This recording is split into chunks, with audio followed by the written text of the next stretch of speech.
one of the greatest acts of worship that we do during the month of Ramadan is dua.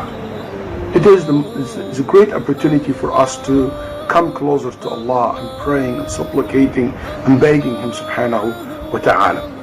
And dua, it is one of the most honorable acts of worship, as the Prophet ﷺ said, إِنَّ أَكْرَمَ شَيْءٍ عِنْدَ اللَّهِ الدُّعَاء. The most honorable act of worship to Allah Subhanahu wa ta'ala is dua. It makes you an honorable person, bring you so close to Allah Subhanahu wa ta'ala. وَإِذَا سَأَلَكَ عِبَادِي عَنِّي فَإِنِّي قَرِيبٌ أُجِيبُ دَعْوَةَ الدَّاعِ. Allah Subhanahu wa ta'ala is so close to you when you call upon Him Subhanahu wa ta'ala. And one of the questions that a lot of people ask me about during the month of Ramadan and outside Ramadan, Sheikh, can I make a dua in other than Arabic language? You know, in my own language. And this issue has two sides in it. Can you make dua for worldly matters? And the strongest opinion and the majority of the fuqaha said yes, you are allowed.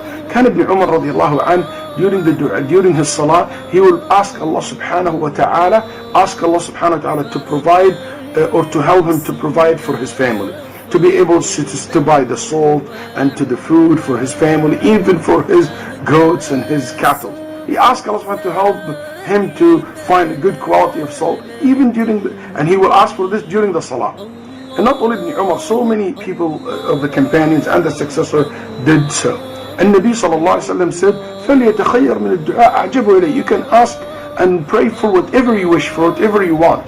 That's how general the Prophet ﷺ have put it during the sujood, after the tashahhud, and before saying assalamu alaikum wa rahmatullah. These two places, the dua most likely to be accepted. To the other part of it, can I use other language than Arabic language? Or I have to stick to the wording in Arabic? To be honest with you, the majority also of the fuqaha rahimahumullah, the majority of the fuqaha allowed you to use other language than Arabic language if you don't know Arabic. And you will see this among the Hanabila, the Shafi'iyya, Abu Yusuf, and Imam Abu Hanifa rahimahullah himself. Even Abu Hanifa allowed it for those who knows Arabic, just to pray with other language than Arabic language. You will see some Malikis as well allowed that. And there is the fatwa of the highest committee of fatwa in Saudi Arabia. They said if the person doesn't know Arabic, he can pray with whatever language that he or she wants, because Allah subhanahu wa ta'ala لا يكلف الله نفسا إلا وسعها. Allah subhanahu wa ta'ala only asks you what you are capable of. If Arabic language is not your language, you don't know how to put the words together, we can't force you to do that.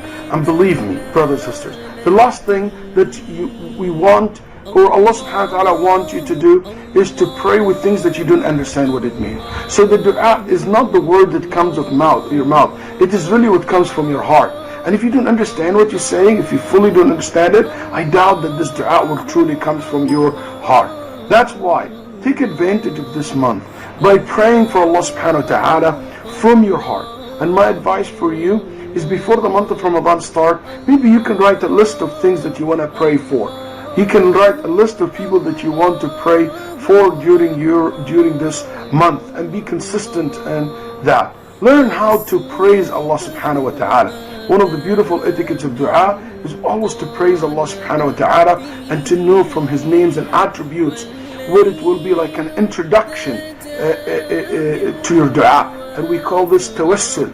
You intercede to Allah by His names and attributes. And this is one of the best way to ask Allah subhanahu wa ta'ala, to mention His beautiful names and attributes before you make your request.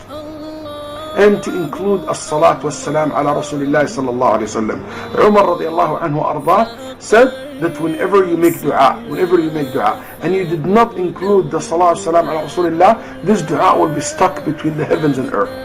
And if you say as-salat was-salam ala Rasulillah, it will be risen to the heaven. Once a Nabi sallallahu alayhi wa sallam saw a man making dua, and he did not say Alhamdulillah, he did not praise Allah, and he did not include the salat was-salam ala Rasulillah in his dua. Then the Nabi sallallahu alayhi wa sallam, when he saw him did that and he left, he said, لَقَدْ عَجَّلَ هَذَا. This man has rushed his dua. Make sure when you ask Allah subhanahu wa ta'ala during this month, it comes sincerely from your heart, while you have certainty that Allah subhanahu wa ta'ala will answer you and will not ever let your dua to go in vain, or it will not be accepted, or it will not be beneficial as long as you pray for something halal and okay, as long as you purify your intention, you purify your income, and you avoid sins as much as you can, you repent to Allah subhanahu wa ta'ala, that inshallah will be one of the main reasons for your dua to be accepted.